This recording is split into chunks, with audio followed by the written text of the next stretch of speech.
तो इससे पहले वाली वीडियो में हमने देखा communication of acceptance when made, कि एक एक्सेप्टर कम्युनिकेशन को, अगर उसने ऑफर को एक्सेप्ट कर लिया है तो उस ऑफर को किस तरीके से वो कम्युनिकेट करेगा। अब उसकी कम्युनिकेशन ना रास्ते में है, अब उसकी कम्युनिकेशन ऑफरर तक पहुंचने वाली है। तो अब इंडियन कॉन्ट्रैक्ट एक्ट बोलता है कि अब एक बात तो मानते हो ना कि एक्सेप्टेंस जब तक ऑफर देने वाले तक पहुंचेगा नहीं तब तक कोई कॉन्ट्रैक्ट बनेगा नहीं। हाँ, ये बात तो सही है कि एक्सेप्टेंस भाई जब तक ऑफरर को पता ही नहीं चलेगा कि ऑफर, मान लीजिए एक्सेप्टर, जो एक्सेप्टर है उसने ऑफर एक्सेप्ट कर लिया है, तब तक ऑफरर को भी कैसे पता चलेगा कि उसको ऑफर एक्सेप्ट हो गया है। तो इसमें इंडियन कॉन्ट्रैक्ट एक्ट हमको कुछ रूल्स बताता है। वो कहता है कि भैया देखिए, आपकी जो मोड ऑफ कम्युनिकेशन है उस पर डिपेंड करता है एक्सेप्टेंस के कम्युनिकेशन के कौन से रूल्स आपके ऊपर अप्लाई होंगे। अब देखिए, अगर तो मेरा मोड ऑफ कम्युनिकेशन है फेस टू फेस, या फिर मेरा मोड ऑफ कम्युनिकेशन है कोई भी इंस्टेंट मोड ऑफ कम्युनिकेशन, जैसे अरे भैया हम ना वीडियो कॉल पे बात कर रहे हैं, हम टेलीफोन पे बात कर रहे हैं, हम व्हाट्सएप पे बात कर रहे हैं, अगर ऐसे कोई मोड्स ऑफ कम्युनिकेशन है। और दूसरा मोड ऑफ कम्युनिकेशन है बाबा आदम के जमाने से चलता आ रहा पोस्ट ऑफिस, डाकिया डाक लाया और आपको यह बताया कि आपका ऑफर एक्सेप्ट हो गया है।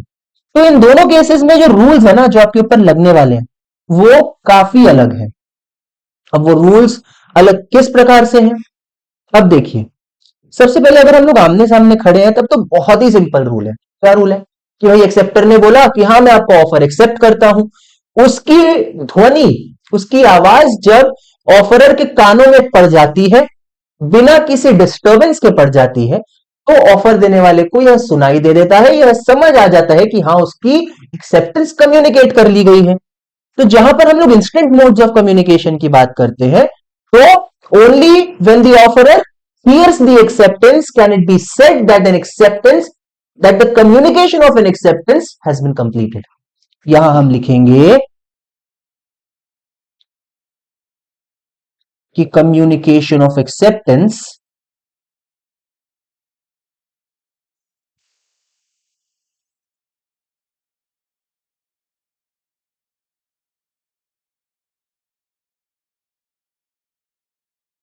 is complete when the offerer hears the acceptance।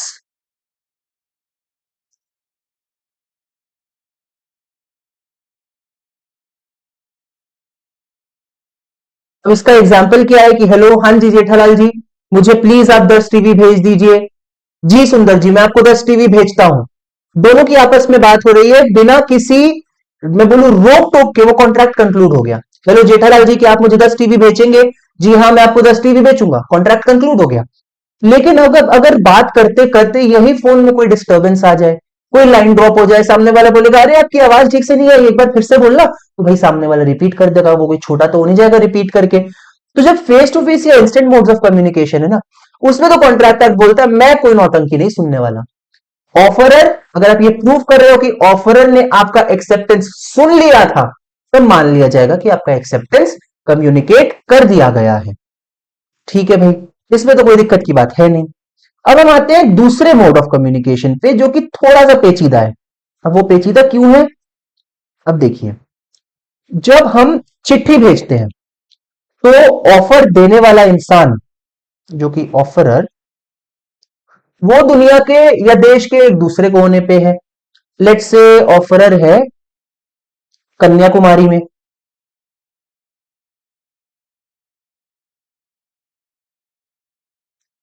और जो एक्सेप्टर है वो बैठा है भैया जलंधर में। जो एक्सेप्टर है वो एक्सेप्टर कहां बैठा है, वो एक्सेप्टर बैठा है जलंधर में। अब जब इतनी दूर है ना पार्टीज एक दूसरे से, तो यहां पर जो रूल्स है वो थोड़े से जो है डिफरेंट हो जाते हैं। डिफरेंट किस तरीके से होंगे, अब देखिए, इसमें कुछ कुछ ना सिचुएशंस आ सकती है। पहली सिचुएशन कि भाई कन्याकुमारी वाली पार्टी ने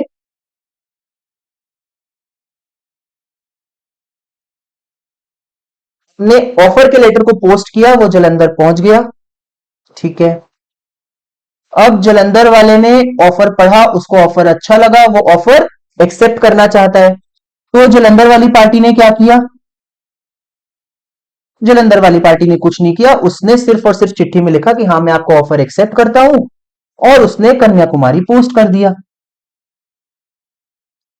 और इस केस में ये लेटर जो है, मान लीजिए इसने जालंधर वाली पार्टी ने 5 फरवरी 2025 को लेटर पोस्ट किया, और ये इसके पास 7 फरवरी 2025 को पहुंचा।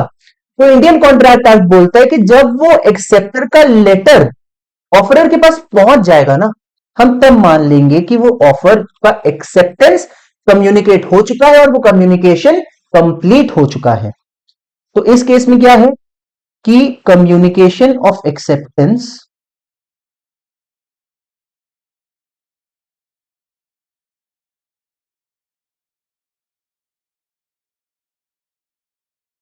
Is complete when it reaches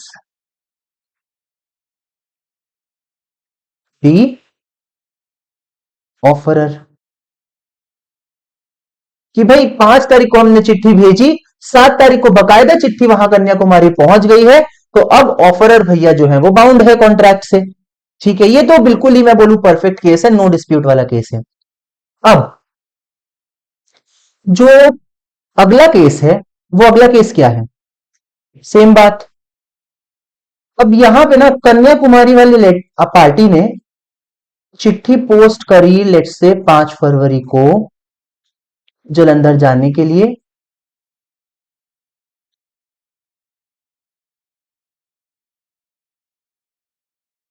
Jalandhar वाली पार्टी को ऑफर अच्छा लगा, ऑफर उसके पास पहुंचा 7 तारीख को। अब जो जालंधर वाली पार्टी है, उसने अपना एक्सेप्टेंस कम्युनिकेट करा, उसने अपना जो लेटर है वो पोस्ट किया 7 फरवरी को। लेकिन ये जो लेटर है ना, ये जो लेटर है ये कभी कन्याकुमारी पहुंचा ही नहीं। लेटर घूम गया भाई रास्ते में। ऑफरर को पता ही नहीं है कि एक्सेप्टर ने कोई आपका एक्सेप्टेंस भेजा है, क्योंकि उसके पास तो लेटर ही नहीं पहुंचा। और हम तो बाबा आदम के जमाने पे रह रहे हैं, जहां ना फोन एग्जिस्ट करता है, ना इंस्टाग्राम एग्जिस्ट करता है, ना व्हाट्सएप एग्जिस्ट करता है। उस टाइम तो सिर्फ चिट्ठियां एग्जिस्ट किया करती थी। जालंधर वाली पार्टी ने चिट्ठी भेजी, पर वो चिट्ठी रास्ते में गुम गई। ऑफरर को तो वो चिट्ठी मिली ही नहीं। और ये जालंधर वाली पार्टी बैठा हुआ है कि हाँ कब मेरी गाड़ी आएगी, कब मेरी गाड़ी आएगी। वो कमिटमेंट करके बैठ गया है दूसरों को, और यहां पे चिट्ठी तो बेचारे के पास पहुंची ही नहीं है। तो इस केस में थोड़ी सी कॉम्प्लिकेशन अराइज हो जाती है। लेकिन जो पहला केस है ना, पहले केस में तो बहुत ही सिंपल बात है। क्या कि भैया जालंधर वाली जो पार्टी है, जो एक्सेप्टर है, ये जालंधर वाली पार्टी है एक्सेप्टर, और कन्याकुमारी वाली पार्टी है ऑफरर। तो इसमें पता है इंडियन कॉन्ट्रैक्ट एक्ट सीधी सीधी बात क्या बोलता है कि प्रपोजर के पॉइंट ऑफ व्यू से, मतलब इस इंसान के लिए कम्युनिकेशन कब कंप्लीट होगा? जब ये लेटर उसके पास पहुंच जाएगा, when the letter reaches the offerer. अब यहां इस पार्टी के पॉइंट ऑफ व्यू से ऑफर कब कंप्लीट हुआ, और ये एक्सेप्टर जो है, जिस इंसान ने ऑफर को एक्सेप्ट किया है, उसके हिसाब से ऑफर कब एक्सेप्ट हुआ? भाई उसने तो अपनी जिम्मेदारी 5 तारीख को ही पूरी कर दी थी। उसने चिट्ठी जैसे ही पोस्ट बॉक्स के अंदर डाली, क्या उसका कोई कंट्रोल था उस चिट्ठी के ऊपर? बिल्कुल नहीं। अब वो तो भैया पोस्ट ऑफिस के हाथ में मेरा संदेश साथियों, कि अब पोस्टमैन जब मेरी चिट्ठी ले जाके ऑफरर को देगा, वो चीज मेरे कंट्रोल से बाहर है, और मैंने तो अपना काम पूरी तरीके से पूरा कर दिया। तो इंडियन कॉन्ट्रैक्ट एक्ट बोलता है कि from the point of view of the acceptor, communication of acceptance is complete when it is put in course of the transmission so as to be out of the power of the person accepting to withdraw the same। भैया मेरे सिर के ऊपर से गया, कोई बात नहीं। अभी हम लोग थोड़ी सी बात ना पहले केस पे करते हैं, दूसरे केस में ना हम लोग थोड़ा बाद में जाते हैं। एक बार अच्छे से और प्यार से इसको हम लिखते हैं। सबसे पहले दो पार्टीज हैं, एक पार्टी है प्रोपोजर और दूसरी है एक्सेप्टर। अब एक्सेप्टर के पॉइंट ऑफ व्यू से हम देख रहे हैं, ठीक है। तो एक्सेप्टर ने जो है संदेश भेजा है प्रपोजर को। तो एक्सेप्टेंस के पॉइंट ऑफ व्यू से एक्सेप्टर कब बोलेगा कि मैंने कम्युनिकेशन को कंप्लीट कर लिया है? जब उसने चिट्ठी पोस्ट कर दी, when he posted the acceptance. अब इसका एक एग्जांपल और क्या हो सकता है पता है? हमको ना मैम ने बोला कि यार 2 दिन बाद होमवर्क कंप्लीट करके लाना, और हमने होमवर्क कंप्लीट कर लिया, लेकिन दूसरे दिन पे ना मैम ही नहीं आई, मैम आई तीसरे दिन पे। तो मैम ने हमको बोला कि आपने हमको होमवर्क नहीं दिखाया। मैम ने बोला मैम आप बड़े पागल हो, ऐसा क्यों? मैम, जब हमने अपनी जिम्मेदारी पूरी कर दी, आप नहीं आए स्कूल दूसरे दिन पे, तो उसमें हमारी क्या गलती है? एक और एग्जाम्पल ले लेते हैं कि भाई मुझे ना अपने कॉलेज की फीस जमा करनी थी 10 तारीख को।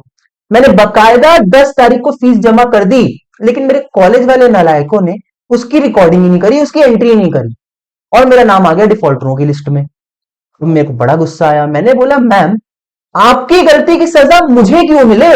मैंने तो अपना काम समय पर कर दिया ना, मुझे जितना करना था मैंने उतना तो कर दिया, मैंने अपनी फीस समय पर जमा कर दी। अब जिम्मेदारी आपकी थी, अब जिम्मेदारी आपके ऑफिसर्स की थी कि वो फीस आप तक अच्छे तरीके से पहुंचाए। मेरी तरफ से तो मेरी जिम्मेदारी कंप्लीट हो गई है ना, उसके आगे आप बताइए मैं क्या करता? तो मैंने बोला हाँ यार, बात तो बिल्कुल सही है। वही जो केस है वो चिट्ठी में भी है कि भाई एक्सेप्टर क्या कर सकता है? एक्सेप्टर सिर्फ चिट्ठी लिख सकता है और पोस्ट ऑफिस में डाल सकता है। उसके बाद का जितना भी मैं बोलूं, उसके बाद की जितनी भी प्रक्रिया है वो तो एक्सेप्टर के बस के बाहर है। तो इंडियन कॉन्ट्रैक्ट एक्ट सीधा बोलता है, एक्सेप्टर भैया आपने एक्सेप्टेंस पोस्ट कर दिया ना, बस निश्चिंत होकर बैठ जाइए, आगे की जिम्मेदारी प्रपोजर की है।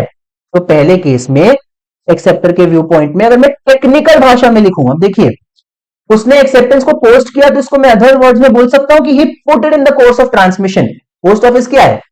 पोस्ट क्या है? कोर्स ऑफ ट्रांसमिशन ही है। तो जैसे उसने एक्सेप्टेंस पोस्ट किया, he put it in the course of transmission. और जैसे ही उसने वो पोस्ट किया, क्या उसके हाथ में कि वो पोस्ट ऑफिस, जो पोस्ट ऑफिस का डब्बा होता है उसमें हाथ डाल के अपनी चिट्ठी को वापस निकाल पाए? नहीं ना भैया, इतना सा होल रहता है उसमें हाथ घुस ही नहीं सकता। अब now it is out of the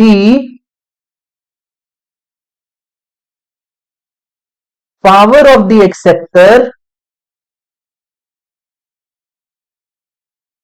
two withdraw his acceptance.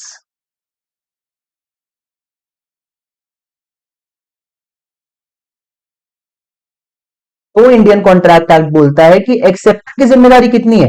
उसकी जिम्मेदारी सिर्फ इतनी है कि वो अपने बात को ट्रांसमिशन के कोर्स में डाल दे और उसके बस से बाहर हो जाए, विड्रॉ कर पाना। तब कम्युनिकेशन ऑफ एक्सेप्टेंस एक्सेप्टर के पॉइंट ऑफ व्यू से कंप्लीट हो जाएगी। और प्रपोजर के पॉइंट ऑफ व्यू से कब कंप्लीट होगी? अब भाई प्रपोजर भी तो बेचारा वहां बैठा इंतजार कर रहा है ना, जब तक उसके पास चिट्ठी नहीं आएगी वो कैसे मान के बैठ जाएगा? हमने कंडीशंस ऑफ वैलिड एक्सेप्टेंस में देखा ही था ना कि अगर मुझे 2 दिन के अंदर अंदर आपका रिप्लाई नहीं मिला तो मैं मान लूंगा आपने ऑफर एक्सेप्ट किया है। अगर ये कंडीशन लिख दी तब मेरी कोर्ट धुलाई करेगा। तो मेरे को क्या करना है? मैं तो प्रपोजर हूं, मेरे को तो बैठ के वेट ही करना है ना जब मेरे पास चिट्ठी आएगी। तो यहां पे when the letter reaches the proposer,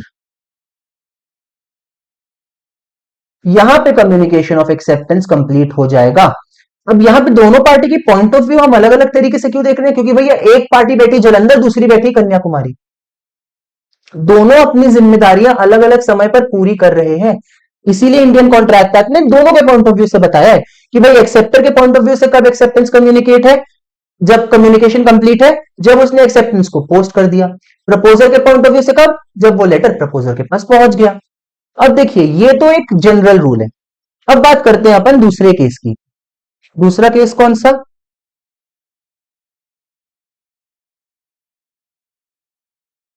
दूसरा केस ये कि भैया जलंधर से चिट्ठी निकली तो थी, पर कन्याकुमारी वो पहुंची ही नहीं। तो अब देखिए यहां इंडियन कॉन्ट्रैक्ट एक्ट क्या बोलता है। अब यहां जो बात मैं बोलने जा रहा हूं ना वो आपको थोड़ी सी अटपटी लगेगी, लेकिन यहां पे ना लॉ का थोड़ा सा बायस है। अब देखिए लॉ बोलता है, अब देखिए कितनी पार्टीज थी सर, दो पार्टीज थी, एक था एक्सेप्टर एक था ऑफरर। अब एक्सेप्टर ने जब अपनी जिम्मेदारी पूरी कर दी, एक्सेप्टर की जिम्मेदारी क्या थी कि he has to put the offer in the course of transmission so as to be out of his power to withdraw the same. मतलब सीधा ऊपर वाला कॉपी पेस्ट करके अपन नीचे लिख देते हैं कि भैया एक्सेप्टर की तो जिम्मेदारी सेम रहेगी, उसमें कोई दिक्कत नहीं है। लेकिन अब अगर ऑफरर के पास वो चिट्ठी पहुंची ही नहीं तो, यार अब अगर ऑफरर के पास चिट्ठी पहुंची ही नहीं तो ऑफरर को क्या पता कि ऑफर एक्सेप्ट हो गया है। लेकिन यहां पे इंडियन कॉन्ट्रैक्ट एक्ट सीधा बोलता है कि भैया अगर एक्सेप्टर ने अपनी रिस्पॉन्सिबिलिटी पूरी कर दी ना, और अगर वो चाहता है कि कॉन्ट्रैक्ट एनफोर्स कराया जाए, वो चाहता है कि आप अपना प्रॉमिस पूरा करो, तो आपको प्रॉमिस पूरा करना पड़ेगा। और इस बात से कोई फर्क नहीं पड़ता है कि जो आपकी चिट्ठी है, जो उसकी एक्सेप्टेंस है, वो आप तक पहुंची ही नहीं। मैं बोलूंगा ये कैसी नाइंसाफी है भैया, वो अपनी चिट्ठी भेज चुका है, ठीक है बहुत अच्छी बात है, लेकिन जब मुझ तक चिट्ठी पहुंची नहीं तो मुझे क्यों आप लायबल होल्ड कर रहे हो।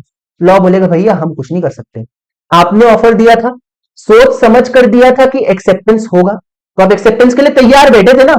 हाँ सर मैं तो एक्सेप्टेंस के लिए तैयार बैठा था। तो अब अगर आपकी किस्मत खराब है कि आपके पास लेटर नहीं पहुंचा है तो उसमें हम कुछ नहीं कर सकते।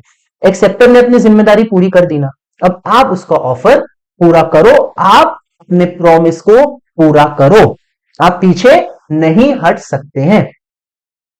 तो मान लीजिए अगर इसने अपनी एक्सेप्टेंस 5 फरवरी को पोस्ट करी और एक्सेप्टर ने ना 10 फरवरी तक वेट किया, यार उसका तो अभी तक मेरे पास एक्सेप्टेंस ही नहीं आया है, और 10 फरवरी तक वेट नहीं किया, और मान लो उसको ना कार बेचनी थी, कार वाली डील हो रही थी, और उसने 12 फरवरी को वो कार जो है सामने वाले को बेच दी।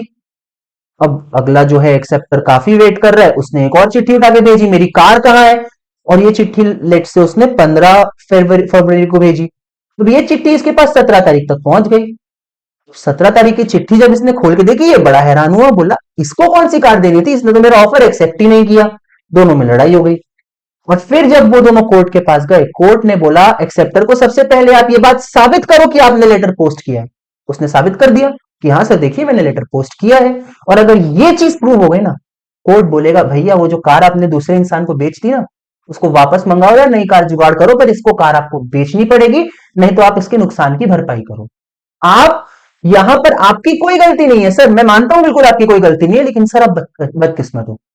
अब मैं समझ सकता हूं कि ये थोड़ा सा बायस्ड है, लेकिन लॉ तो अभी भैया यही है। तो चूंकि ना आज के समय पर कोई चिट्ठियां इसीलिए नहीं भेजता भाई, ये सारे नाटक हो जाते हैं ना, इसलिए कोई इंसान आज तक आजकल चिट्ठी भेजता ही नहीं है, क्योंकि ऑफरर के लिए तो सरासर नाइंसाफी हो गई ना। अरे भैया एक्सेप्टर ने चिट्ठी पोस्ट कर दी, बहुत अच्छी बात, मुझ तक पहुंची ही नहीं है, तो मैं क्यों बेमतलब का पिटूं। तो इस केस में एक्सेप्टर की तरफ जो लॉ है ना वो थोड़ा सा ज्यादा झुका हुआ है। वो कहता है एक्सेप्टर ने अपनी जिम्मेदारी पूरी कर दी ना, वो चाहे आपके ऑफर को एनफोर्स करवा सकता है। ऑफरर को क्या करना है, कुछ नहीं करना है, चुपचाप उसकी बात को मानना है। हाँ अब अगर हम लोग इंस्टेंट मोड ऑफ कम्युनिकेशन में है यहां पे, कि अगर हम आमने सामने हैं तो ऐसा कोई रूल एग्जिस्ट नहीं करेगा। उस केस में एक्सेप्टर ने अपना एक्सेप्टेंस दिया, और अगर वो ऑफरर के पास नहीं पहुंचा तो वो कोई कॉन्ट्रैक्ट नहीं बनाएगा। लेकिन अगर हम चिट्ठी भेज रहे हैं ना, तो चिट्ठी भेजने में ये वाला नाटक थोड़ा सा होता है कि यहां पे लॉ जो है वो एक्सेप्टर को फेवर करता है, और वो बोलता है कि अगर आपकी चिट्ठी गुम भी गई है ना, तो भी उससे हमको कोई फर्क नहीं पड़ता, एक्सेप्ट करने वाले ने एक्सेप्ट कर लिया ना। अब उसका एक्सेप्टेंस आप तक नहीं पहुंचा है अगर एक्सेप्शनल केस में, तो वो आपकी बदकिस्मती है, लेकिन आपको लाइबिलिटी से हम छुटकारा नहीं दिला सकते। अब यहां पे एक्सेप्टर के पास पता है एक फायदा और क्या हो जाएगा। अब मान लो उसको ना कहीं से पता चल गया कि जो उसने चिट्ठी भेजी थी ना वो एक पर्टिकुलर गाड़ी में जा रही है, और उस गाड़ी का ना एक्सीडेंट हो गया है। अब लेट्स से मेरे पास ना बहुत तामझाम करने का समय है, आज व्हाट्सएप के जमाने पर भी, आज व्हाट्सएप के जमाने में भी मेरे को चिट्ठियां भेजने का मन है। अब आज जब व्हाट्सएप के जमाने में भी मेरे को चिट्ठियां भेजने का मन है, मैंने क्या किया, पोस्ट ऑफिस में मैं चिट्ठी डालाया, और मैं वेट कर रहा हूं एक्सेप्टर तक पहुंच जाए। लेकिन फिर मेरा अचानक से मन किया यार मेरे को तो ये ऑफर एक्सेप्ट ही नहीं करना चाहिए था। लेकिन हमने क्या पढ़ा कि एक्सेप्टेंस व्हेन मेड, कि when it has the effect of communicating it, मुझे फर्क नहीं पड़ता आपका मोड ऑफ एक्सेप्टेंस क्या है, बस एक्सेप्टेंस कम्युनिकेट हो जाना चाहिए। तो एक्सेप्टर ने अपने तरफ से एक्सेप्टेंस दे दिया, लेकिन अब अगर वो चाहता है कि यार ऑफरर के पास ना किसी तरीके से मेरा एक्सेप्टेंस ना पहुंचे, अब ऑफरर तो भैया मासूम सा बच्चा है, उसको तो पता ही नहीं है कि अभी एक्सेप्टर ने कोई आपको कम्युनिकेशन भेजा हुआ है। तो यहाँ पे एक्सेप्टर क्या करेगा पता है? चुपके से, उसको पता है कौन सी पोस्ट ऑफिस की गाड़ी में जा रहा है, रास्ते में रोकेगा, हाथ पैर जोड़ेगा, सर मेरा लेटर निकाल दीजिए, मैं नहीं चाहता मेरा लेटर पोस्ट हो। तो अगर रास्ते में कहीं वो अपनी एक्सेप्टेंस को रोकना चाहे ना, तो वो रोक सकता है। उस केस में ऑफरर, अब देखो एक बार ऑफरर को पता चल गया ना कि ऑफर एक्सेप्ट हो गया है, तब एक्सेप्टर कुछ नहीं कर सकता। ऑफरर को पता चलने से पहले अगर उसने बात संभाल ली ना, तो भी एक्सेप्टर का ही फायदा हो जाएगा। अब यहां पे अगर मैं एक एग्जांपल दूं कि 5 फरवरी को उसने लेटर पोस्ट किया और यूजुअली 3 दिन लगते हैं, लेट्स जस्ट से 3 दिन लगते हैं लेटर को पहुंचने में। तो एक्सपेक्टेड यही कि लेटर उसके पास ना 8 तारीख से पहले पहुंचेगा नहीं। और उसने क्या किया, उसने 6 तारीख को ही व्हाट्सएप कर दिया ऑफरर को कि भैया सुनो ना, मैं आपका ऑफर एक्सेप्ट नहीं कर रहा हूं, और आपने जो चिट्ठी भेजी थी ना उसमें तो वैसे ये लिखा है कि मैं आपको ऑफर एक्सेप्ट कर रहा हूं, पर आप उस चिट्ठी को नहीं मानेंगे। जब ऐसा हो जाएगा तो लॉ बोलेगा कि भैया, ये देखो यहां पे भी एक्सेप्टर के प्रति लॉ गिरा हुआ है, और यहां पे लॉ बोलेगा कि ऑफरर को पता चलने से पहले एक्सेप्टर ने बात संभाल ली ना, ऑफरर की तरफ पहला कम्युनिकेशन क्या गया है, आप ये देखिए ऑफरर की तरफ पहला कम्युनिकेशन क्या गया है, एक्सेप्टर की तरफ से पहला कम्युनिकेशन गया है मैं आपको ऑफर एक्सेप्ट नहीं कर रहा हूं, और जो बाद में मेरे एक्सेप्टेंस का लेटर आपके पास आएगा ना, उसको आपने एक्सेप्ट नहीं करना है। तो कोर्ट बोलता है पहला कम्युनिकेशन अगर रिजेक्शन का है ना, even in case of post, तो उससे एक्सेप्टर को फायदा हो जाएगा। और अगर वो जो है लेटर रास्ते में गुम जाता है, तो भी एक्सेप्टर को फायदा। लॉ बोलता है अगर वो चिट्ठी आपसे गुम जाती है रास्ते में, या फिर वो ऑफर तक पहुंचती भी नहीं है, तो भी हम एक्सेप्टर को ही फायदा देंगे। तो इन केस ऑफ पोस्ट अगर मैं रिवाइज करवाना चाहूं, तो from the point of view of acceptor, communication of acceptance is complete when it is put in the course of transmission so as to be out of his power to withdraw the same. And from the point of view of the proposer, communication of acceptance is complete when it comes to the knowledge, या फिर when the proposer receives the letter. एक बात और है comes to the knowledge वाली बात से, भाई वो ऑफरर को ना लेटर तो मिल गया, लेकिन उसने लेटर खोल के नहीं देखा। फिर कोर्ट से पूछा उसने कि सर एक मिनट, मेरे को तो नॉलेज थी नहीं कि इसने एक्सेप्ट कर लिया। कोर्ट बोलेगा यहां भी हम एक्सेप्टर को फेवर करेंगे, आपको लेटर मिला ना? हाँ सर हमको लेटर मिला, और आपको पता है आपने ऑफर दिया हुआ है? हाँ, तो रीजनेबली आप एक्सपेक्ट कर सकते हैं ना कि उसमें उसका एक्सेप्टेंस हो सकता है। हाँ यार हो, तो एक्सेप्ट तो सर मैं कर सकता हूँ, चलो निभाओ अपने प्रॉमिस को।